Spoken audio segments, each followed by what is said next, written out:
lecture, we will focus on dissonance theory and the motive to maintain a consistent self. People want to perceive consistency among the specific things they believe, they say, and what they do. That we'll call the micro level of day-to-day experience. But it's virtually impossible to be consistent all the time.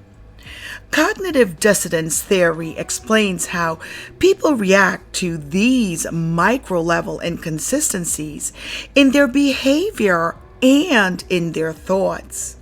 According to Leon Festinger in 1957, cognitive dissonance theory is where people have such distaste for perceiving inconsistencies in their beliefs, attitudes, and behavior that they will bias their own attitudes and beliefs to try to deny those inconsistencies. The basic idea is that when two cognitions, for example, beliefs, attitudes, or perceived actions, are inconsistent with or contradict one another, the more important the inconsistent cognitions are to the person, the more intense the feeling of dissonance and the stronger the motivation to rid of that feeling. There are three primary ways to reduce dissonance. 1. Change one of the cognitions. 2. Add a third cognition that makes the original two cognition seems less inconsistent with each other. And 3. Trivialize the cognitions that are inconsistent. Let's consider, as Festinger did back in the 1950s, the example of a cigarette smoker. Sally, the smoker, has two cognitions. 1. She knows cigarettes are bad for her health. And 2, she knows that she smokes cigarettes. Because the cognition, smoking is bad for me, is inconsistent with the cognition, I smoke, Sally often feels tense and conflicted about her smoking. That is, she experiences dissonance. To reduce this dissonance, Sally could change one of the two cognitions. However, cognitions can be difficult to change. For Sally to decide that smoking is not bad for her, she would have to call into question the judgment of the entire medical community, and this would likely conflict with a host of other beliefs and biases, such as the trustworthiness of cultural authorities. Alternatively, Sally could change the cognition, I smoke, by quitting. Most smokers do, in fact, try to quit, and many eventually succeed. But behaviors are often hard to change once they become habits, particularly if engaging in them creates positive feelings, for example, a nicotine high, and giving them up creates negative feelings, for example, withdrawal symptoms. When it's hard to change either the dissonant cognitions, people usually add a third cognition that resolves an inconsistency between the original two cognitions. The more important the inconsistent cognitions are to the person, the more intense the feeling of dissonance and the stronger the motivation to rid of that feeling. So again, cognitive dissonance is the tension that arises when one is simultaneously aware of two inconsistent cognitions. Now let's dive a little bit deeper into the motive to maintain a consistent self. People strive to make sense of their lives by being consistent at the micro level of day-to-day experience.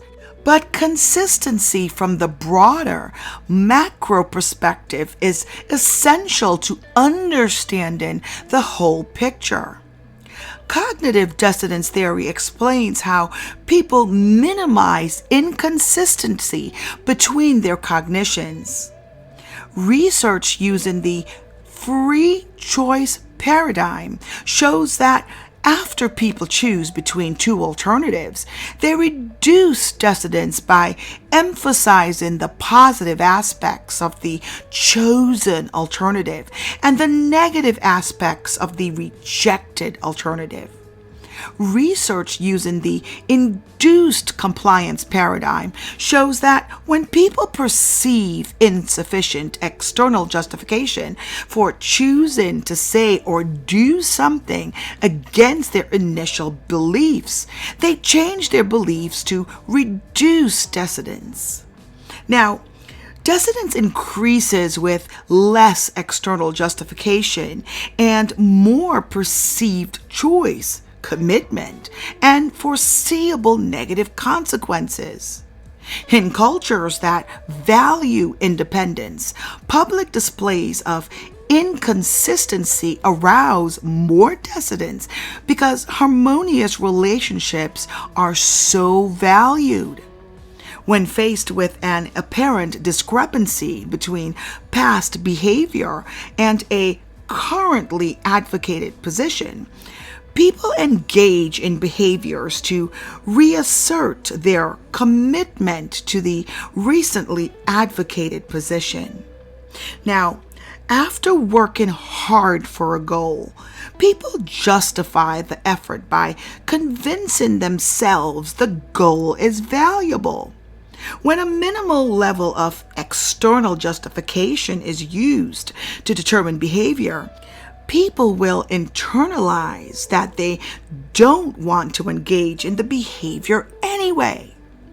Now, self-consistency is an important way that people make sense of their lives as a whole. Self-concept clarity is a clear sense of who one is from one situation to the next. High self-concept clarity supports psychological well-being.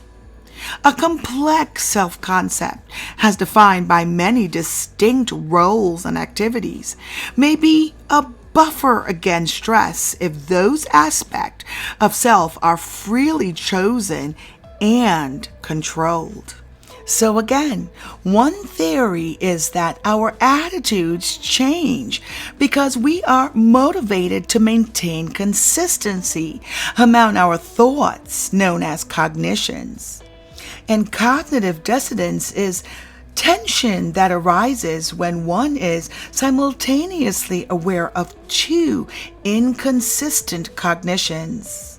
And just remember, the more important the inconsistent cognitions are to the person, the more intense the feeling of dissonance, and the stronger the motivation to get rid of it is. Also, the three primary ways to reduce dissonance is changing one of the cognitions, or add a third cognition, or trivialize the cognitions that are inconsistent.